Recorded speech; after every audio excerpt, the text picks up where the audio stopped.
أعوذ بالله السميع العليم من الشيطان الرجيم بسم الله الرحمن الرحيم الحمد لله رب العالمين وبه نستعين وصلى الله على سيدنا محمد وعلى الطاهرين وعلى الله عليهم أجمعين من الآن إلى قيام يوم الدين من رب العالمين بسم الله الرحمن الرحيم اللهم كن وليك الحجة ابن الحسن صلواتك عليه ورضاه في هذه الساعة وفي كل ساعة وليا ورافضا قائدا وناصرا ودليلا وعينا حتى تسكن وعدك ثوان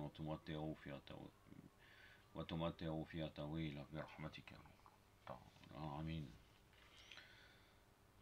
Une vidéo comme prévu, vu qu'on est au mois de Ramadan, sur la spiritualité, que j'ai intitulé La piété, c'est taqwa, en l'occurrence en arabe, et ses effets. En premier lieu, je vais commencer par vous définir qu'est-ce que la taqwa, et après on va avancer ensemble. En grosse partie, je vais argumenter à travers les versets coraniques et le Nahj al-Balagha Sharif, la voix de l'éloquence, donc le recueil de Sharif al-Radi, qui regroupe les paroles de l'imam Ali alayhi salam. Donc la piété est un des mots les plus usuels dans les enseignements islamiques, au même titre que la foi et la pratique des prescriptions islamiques. La piété est taqwa, en arabe vient de la racine waqaya, qui signifie protéger.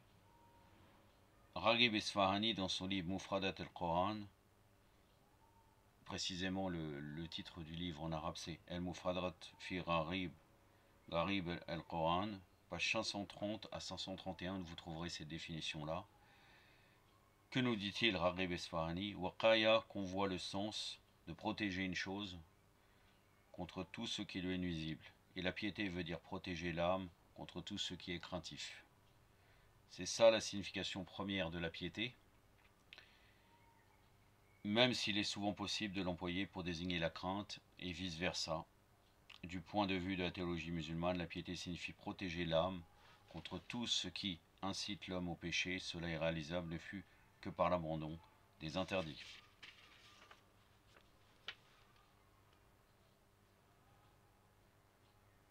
Des fois, ce mot est traduit en arabe d'une manière allégorique, par la crainte d'Allah. En entendant ce mot, la crainte d'Allah, une question pourrait surgir dans notre pensée en disant: est-ce qu'Allah est craintif? C'est-à-dire, est-ce qu'Allah est craintif? Est-ce qu'Allah suscite la crainte, nous fait peur, nous fait craindre? D'autant plus que nous croyons que c'est lui la perfection totale et le plus aimable, c'est-à-dire le plus gentil, doux, etc., de tous. Mais pourquoi avoir peur de lui? En réalité, ce n'est pas la personne d'Allah qui fait peur, plutôt sa justice, comme il écrit dans la supplication de Joshan el-Kabir: ô celui en qui on n'espère rien que sa grâce et envers qui on a peur, sauf à sa justice. Même il y a un doua qui dit: ô Allah, juge-nous selon ta bienfaisance ou ta miséricorde, ne nous juge pas selon ta justice.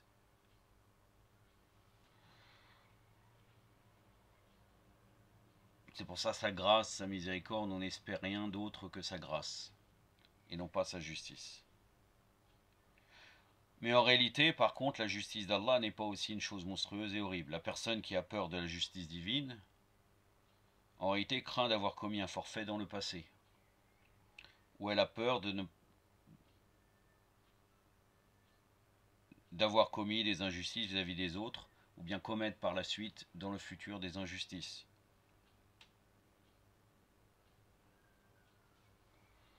La raison pour laquelle nous avons en islam la théorie de la crainte et de l'espérance, qui signifie qu'un croyant doit être d'un côté vigilant et craintif envers ses passions malveillantes, par crainte de ne pas perdre le contrôle de soi à travers la raison.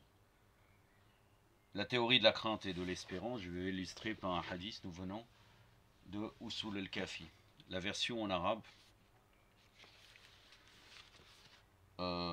donc le volume 2, page 67, le hadith numéro 1. Donc, Saqat l'Islam Muhammad al-Muslimin, Mohammed ibn Yaqub al-Kulayni, rapporte d'un certain nombre de compagnons, de Ahmed ibn Muhammad, de Ali ibn Hadid, de Mansour ibn Yunus, que Al-Haris ibn al-Mughira,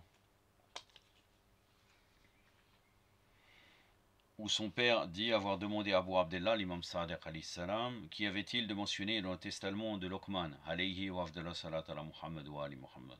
Il s'y trouvait de merveilleuses choses, répondit-il, et la plus merveilleuse de ce qu'il a dit à son fils était: crains Allah, le Tout-Puissant, comme s'il te châtirait, même si tu te présentais à lui avec les vertus des deux mondes. Et place de l'espoir en Allah, comme s'il y aurait toujours de la compassion pour toi-même, même si tu te présentais à lui avec les péchés des deux mondes. Donc entre la crainte d'Allah et l'espoir, on doit être. Puis Abu Abdallah ajouta: mon père disait, il n'y a pas de croyant qui n'ait pas deux lumières en son cœur, la lumière de la crainte et la lumière de l'espoir. Si l'un d'entre elles était mesuré, n'excéderait pas l'autre. Et si l'autre était mesuré, n'excéderait pas la première. Donc on ne désespère pas de la miséricorde divine, mais en même temps on est vigilant vis-à-vis de nos péchés et on le craint.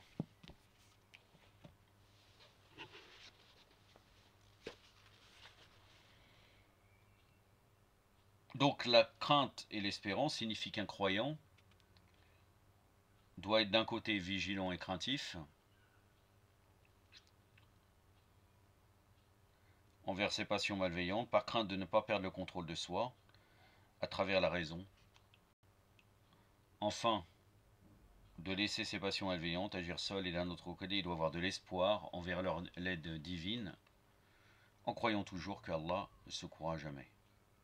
Donc selon ce qui vient d'être dit sur le mot taqwa, donc la crainte d'Allah, la piété, le point de vue de l'islam sur ce mot peut être clair et simple pour la compréhension. Par exemple, si un homme voudrait avoir une conduite à suivre dans sa vie et marcher selon cette conduite, il lui est obligatoire de déterminer certains principes afin d'avoir une direction et un objectif précis vers lequel il se dirige.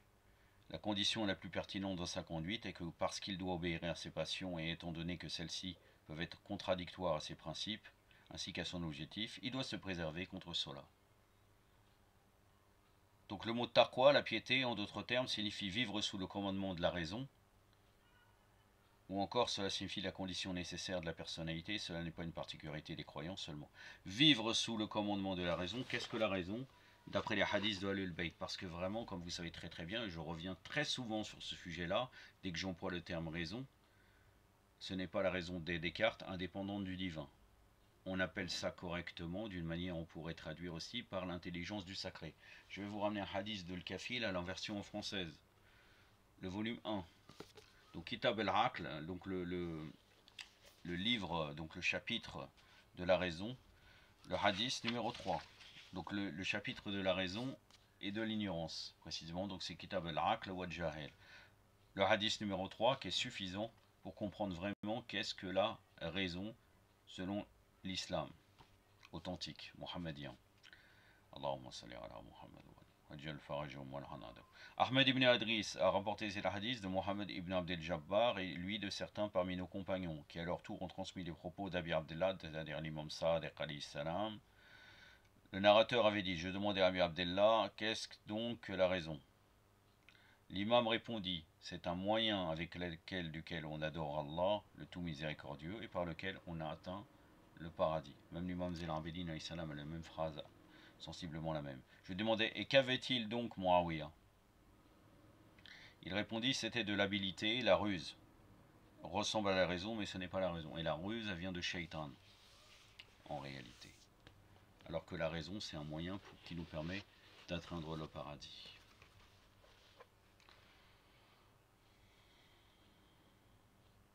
Donc le mot taqwa signifie, en d'autres termes, vivre sous commandement de la raison, donc la raison comme définie par les Ahlul Bayt, alayhum salam. Ou encore cela signifie la condition nécessaire de la personnalité, cela n'est pas une particularité des croyants seulement.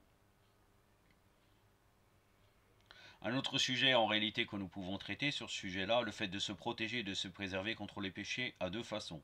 La faible piété, bien entendu, et la forte piété. Dans la première catégorie, l'homme pour sa protection contre les... Donc il essaye de se protéger, d'utiliser la taqwa, de se protéger contre les souillures des péchés. ils s'écartent de leur agent causal, ce qui permet d'aller vers les péchés. Cela veut dire qu'il s'éloigne pour toujours des endroits qui peuvent le pousser à perpétrer les péchés. Tandis que la forte piété veut dire que l'homme crée en soi un état ou une force qui lui assure une protection spirituelle et morale contre les péchés. Ça veut dire qu'il est, du côté spirituel, une certaine force et capacité, de sorte que même s'il se trouvait dans l'endroit où les conditions pour commettre les péchés sont réunies, cet état et cette perfection spirituelle puissent s'interposer et l'empêcher de commettre les péchés. Ça ne veut pas dire forcément d'aller vers les endroits vraiment de perversité, mais par exemple, si quelqu'un vit en Occident, très souvent, même jusqu'à dans la rue, il peut être tenté, en réalité. Il peut être tenté par le péché à travers même le regard, de regarder les choses qui ne vont pas, etc., etc. Alors que dans certaines sociétés islamiques, même dans certains coins reculés, on peut ne pas être tenté. Mais là, il y a des gens qui vont s'écarter, il a dit moi je ne peux pas rester là, c'est la petite piété, hein, la petite taqwa, donc la faible taqwa, donc là il s'éloigne. Et d'autres pourra continuer à vivre là, il ne va pas vers les lieux de perversité connus, il pourra continuer à vivre en Occident avec toutes les tentations, etc. et ne sans être touché. Donc c'est cela la forte piété.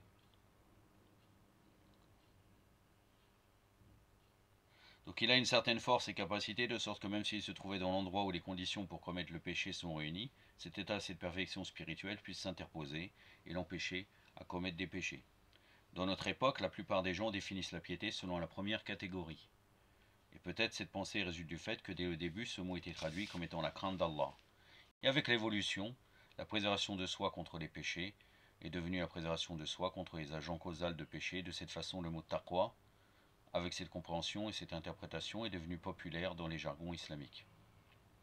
Dans les livres religieux, et plus précisément dans les livres intitulés Naj al-Balagha, la voix de l'éloquence, donc la compilation des sermons et des paroles de l'imam Ali al-Islam, pas tous, mais voilà, ça regroupe certains sermons avec un assez gros volume, comme vous le savez très bien. Dans ce livre, il y a tout un tas de matières qui traitent sur la piété. Le commandeur des croyants Ali, alayhi salam, dit: le pervers est celui qui cède son âme à la merci de ses passions. Ils sont comparables, ces passions sont comparables aux chevaux farouches qui courent à toute bride et qui ont bafoué tout le contrôle, qui ont pris le contrôle des cavaliers pour enfin les jeter dans le feu. Et la piété est comparable aux chevaux obéissants qui courent aisément et dont leurs brides sont entièrement sous contrôle des cavaliers, tout en les conduisant paisiblement vers le paradis.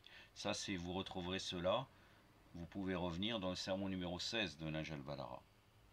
Ce hadith, hormis les explications particulières de la prise et de la possession de l'âme par la piété, montre que le fait d'être soumis à son âme, la passion, est une faiblesse, et surtout c'est un manque de personnalité.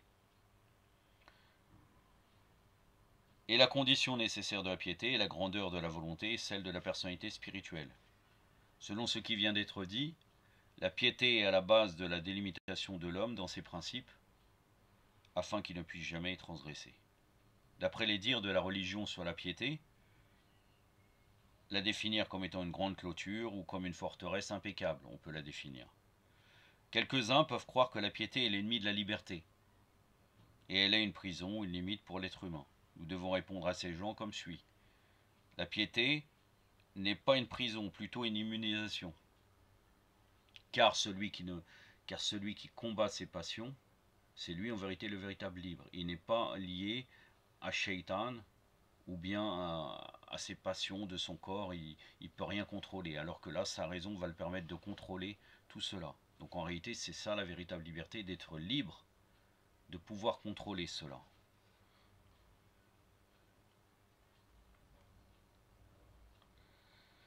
La piété pour l'âme est comme une maison pour la vie. Par exemple, l'imam Ali alayhi salam dit dans Naj al-Balagha, le sermon numéro 157, certes la piété est semblable à une forteresse imprenable. Elle est aussi comme un vêtement pour le corps. Allah subhanahu wa ta'ala nous dit, mais le vêtement de la piété est meilleur. Donc surat al-Araf, le verset numéro 26.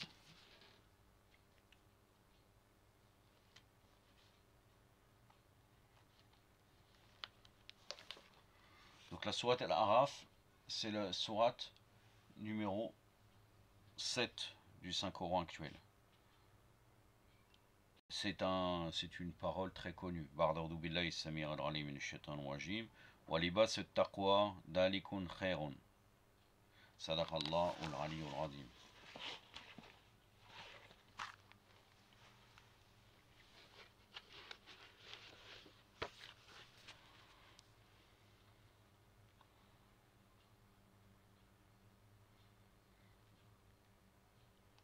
La maison et le vêtement ne constituent pas une prison. Pour l'être humain, plutôt lui assure une immunisation dans sa vie contre les désastres, le froid, la chaleur.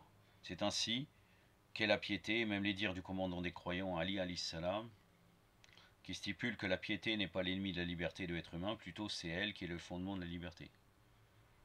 Vous allez retrouver cela dans l'imam Ali alayhi salam dit, certes la piété est à la fois une clé et une épargne pour le jour de la résurrection, la liberté vis-à-vis de tout esclavage et un remède contre n'importe quel fléau. Ça c'est dans Nahj al-Balagha, le sermon numéro 230.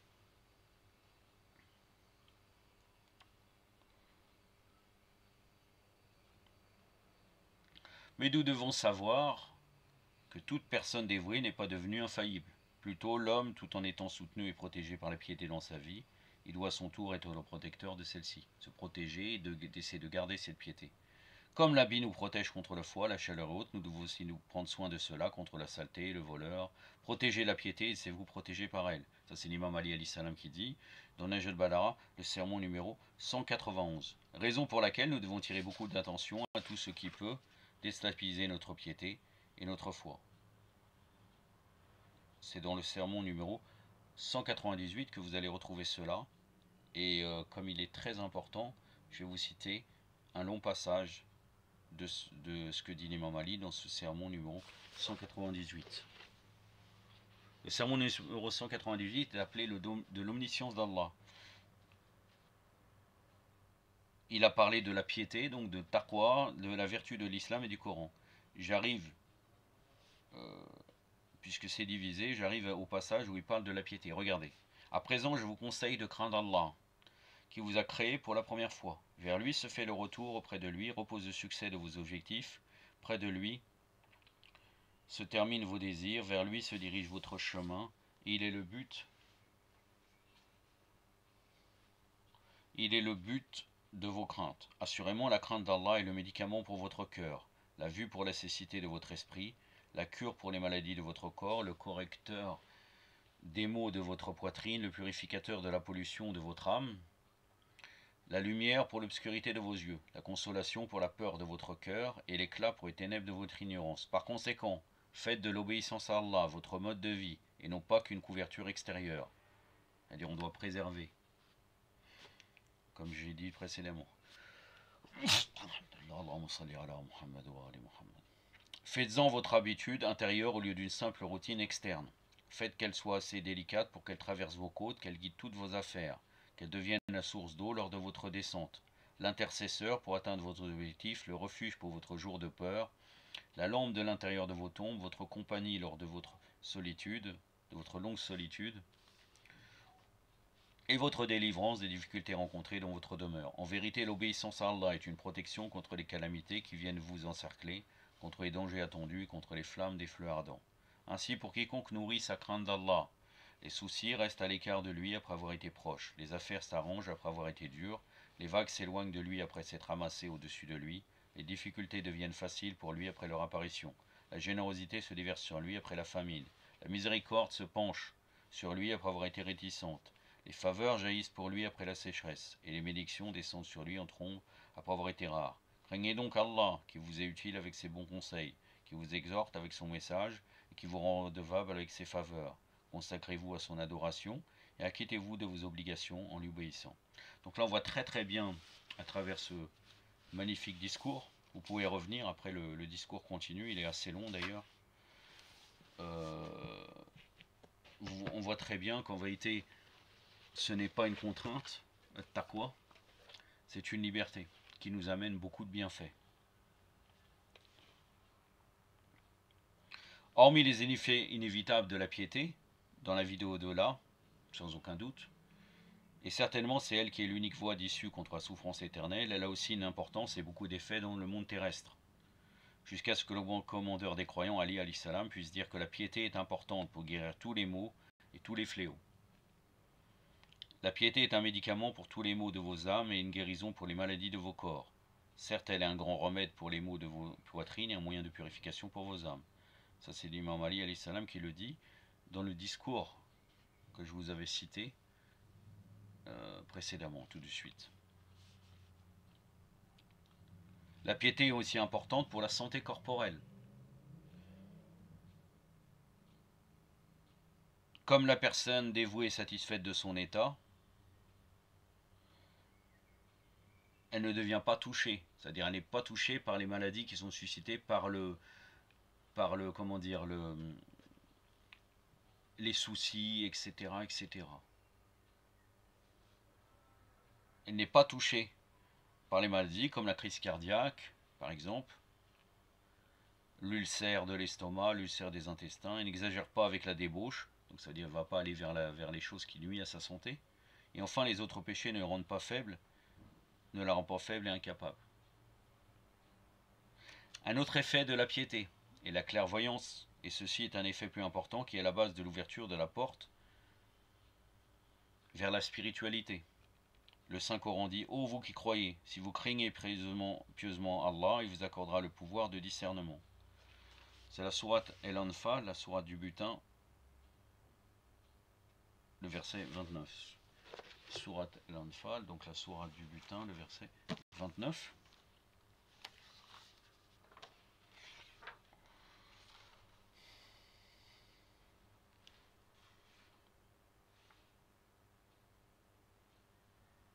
Même d'ailleurs, plus loin dans le verset, il est dit aussi: il vous effacera vos méfaits et vous pardonnera.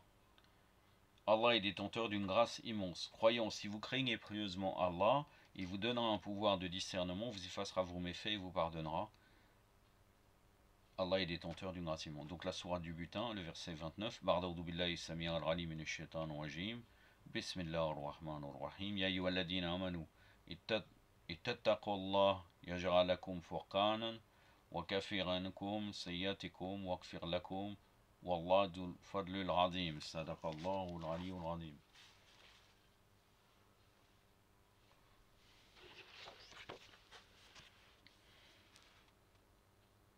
Allah aussi nous dit aussi dans la sourate al-Baqarah, hein, craignez pieusement Allah, il vous apprendra. Hein, le verset 282 de sourate al-Baqarah.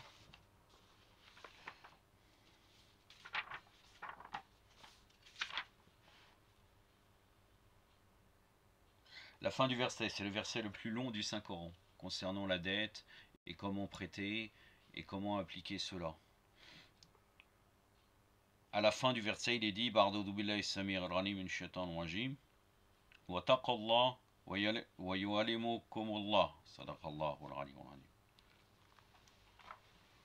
Donc, craignez Allah et Allah vous enseignera. Et le prophète sallallahu alayhi wa sallam nous dit: luttez contre les passions de vos âmes afin que la sagesse coule dans vos cœurs. Ou il dit encore: celui qui purifie son âme pendant 40 matins pour Allah, les sources de la sagesse jailliront de son cœur vers sa bouche. Ce hadith, vous le trouvez dans Uyun Arbar al-Reda de Shir Sadouk, page 258, et Usul el-Kafi, la version en arabe, tome 2, page 16.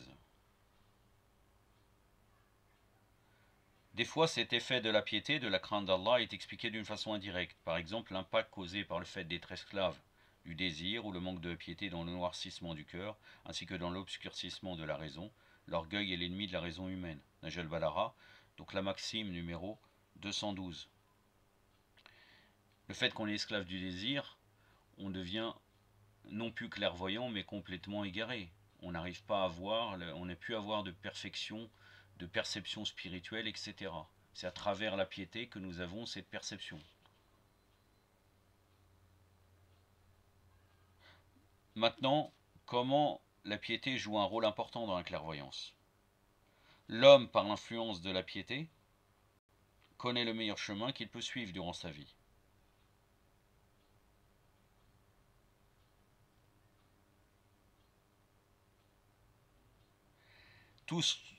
On connaît tous que si la passion, la colère, le désir, l'orgueil et leur ressemblance gouvernent toute l'existence de l'homme, sa raison et sa conscience cessent leur activité respective, jusqu'à ce que l'homme atteigne un niveau qu'au lieu d'obéir à la raison, il a obéi pleinement à ses passions. Et après, il choisit le mauvais chemin, non pas le bon chemin. Le rôle principal de la piété est de diminuer les passions et les mettre sous le contrôle de la raison. Et pour cela, la piété est l'ennemi des ennemis de la raison, et enfin, elle est l'ami et le secoureur de la raison. Donc nous avons vu en réalité que la piété aide à la raison humaine et lui offre la clairvoyance, mais cette aide est d'une manière indirecte, c'est-à-dire elle lutte contre les ennemis de la raison. Un autre effet de la piété, c'est la pureté de l'âme. C'est le côté de l'affection et du sentiment. Une personne dévouée qui s'est éloignée de toute souillure et de toute action mauvaise devient très sensible, très affectueuse et meilleure qu'une autre, qui est plongée dans la débauche et dans les biens matériels. Un autre effet parmi les effets de la piété est qu'elle octroie à son propriétaire une immunité contre les fléaux et difficultés et lui accorde la facilité dans ses activités. Allah dit dans le Saint-Coran, et quiconque craint Allah pieusement, Allah lui donnera une issue favorable. Ça c'est dans la sourate At-Talaq, donc la sourate du divorce, le verset numéro 2.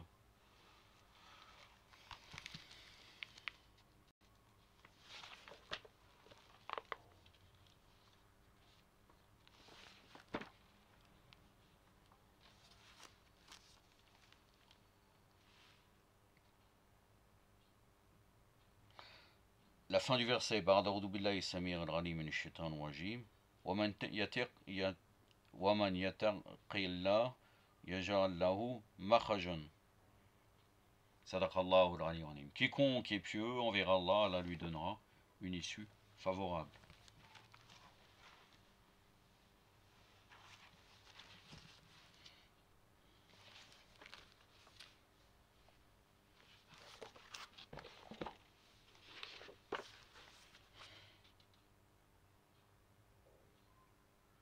Ou bien on peut dire aussi, donc là aussi dans le verset numéro 4, Allah lui facilitera ses affaires. Le verset numéro 4 de Sourate Talaq, j'avais préparé les versets et malheureusement je n'ai pas. Je ne suis pas resté sur la page. Je vais retrouver très rapidement. Comme ça, je vous cite le verset. Le verset numéro 4. La fin du verset aussi. Ba'da billahi samir al-ghanim min shaitanir rajim. Wa man yattaqillah yaj'al lahu min amrin yusran. Sadaqallahu al-aliyyul azim.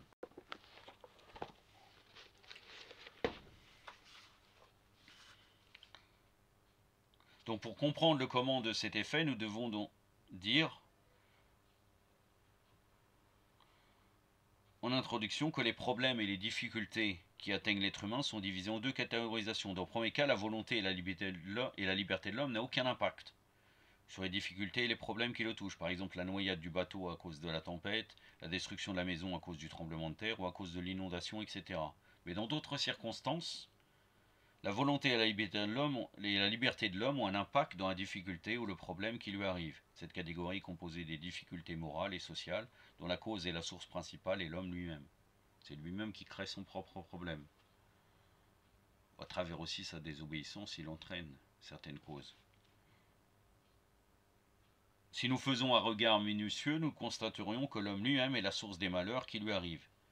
Selon le discours du noble prophète Muhammad sallallahu alayhi wa alayhi, Allahumma salli ala Muhammad wa ali Muhammad wa lajjal farajahum wa la'anadahum. Le plus puissant de tes ennemis sont tes passions. Biar el Anwar, le tome 70, page 64. À partir de ce point, nous pouvons comprendre à quel niveau à quel niveau la piété protège l'homme contre les tentations lointaines. Ceux qui sont dévoués, lorsqu'ils sont tentés par le diable, ils invoquent Allah et les voilà clairvoyants. C'est le verset coranique de Sourate El-Araf, le verset 201.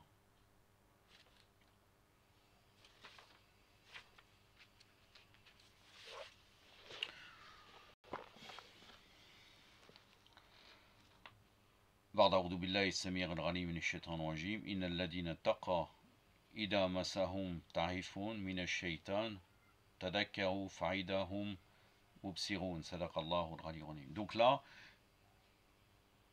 dès qu'ils sentent une tentation de shaitan, ils prennent tout de suite une précaution, ils invoquent Allah et ils deviennent clairvoyants face à ce problème-là, pas face à cette tentation de shaitan.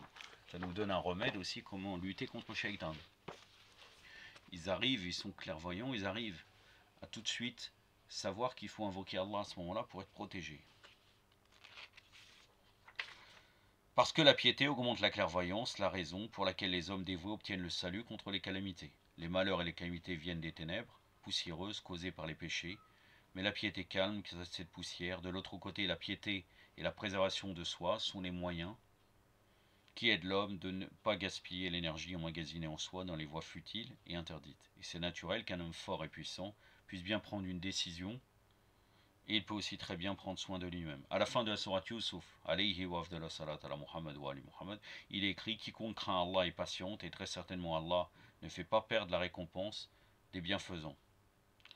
C'est le verset numéro 90.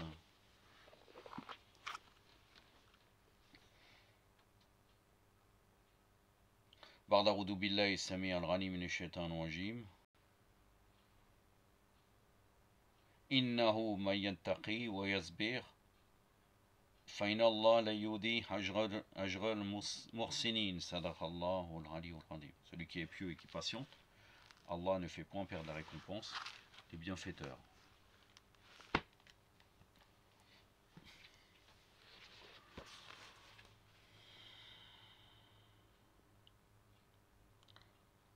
Le Saint-Coran a synthétisé toute l'histoire du prophète Joseph, Youssouf alayhi salam, par cette phrase en disant que les hommes dévoués ont une finalité meilleure, et c'était la piété qui avait aidé Youssouf alayhi salam à supporter toutes les difficultés et à avoir un pouvoir et le bonheur. Inch'Allah, la prochaine vidéo sera, l'audio sera une audio de tafsir du Saint-Coran, toujours la suite de Surat al-Baqarah. Inch'Allah azawajal, nasallallahu azawajal, qu'Allah nous donne la piété, cette taqwa qui nous permettront vraiment de craindre Allah azawajal, d'être vraiment récompensés pour cela dans l'au-delà, et aussi qu'à travers cette piété, Allah subhanahu wa ta'ala nous donne la clairvoyance dans cette dunya pour lutter contre les tentations de shaitan et de tous les maux entraînés par shaitan et notre âme. Bi'aqi Muhammad wa ali Muhammad, aktafi badal qadr, wa sallallahu ala Muhammadin wa atrati wa ta'irin, wa assalamu alaikum wa rahmatullah.